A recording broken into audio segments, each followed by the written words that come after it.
Thanks very much for joining us.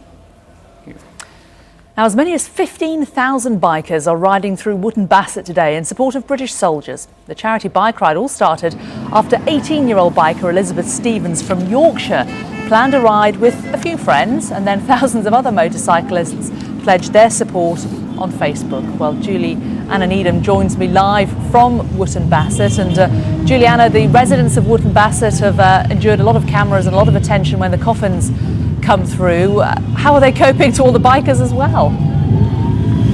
Well, the mood today is far more upbeat than the times we normally see Wootton Bassett when there's a repatriation taking place through the town. There are 15,000 bikers who will be travelling through here today. I'm sure you can see plenty of them coming down the high street. They met at an airfield this morning from about 8 o'clock, about 10 miles away from here, and they've been arriving here in the town since around midday.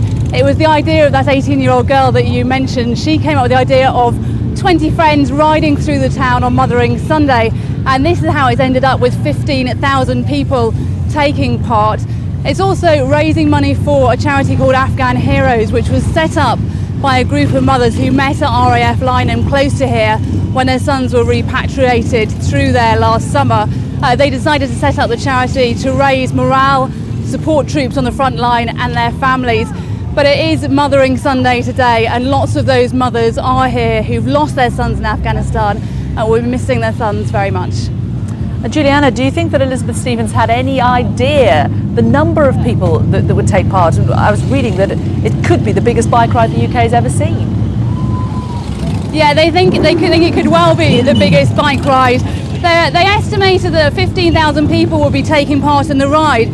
But all around here, all the pubs, there was a pub up the road with all the Hells Angels. There were probably 200 Hells Angels waiting outside that pub, and lots of other people seem to be joining in. So I think it'll be many more than the 15,000 taking part. So it could well be the biggest bike ride the UK's ever seen. And no, I doubt that she thought when she tried to get the 20 friends together, I doubt she thought that it would end up like this. Juliana Needham there in Wootton Bassett with quite a lot of bikers. Thanks very much. Hundreds of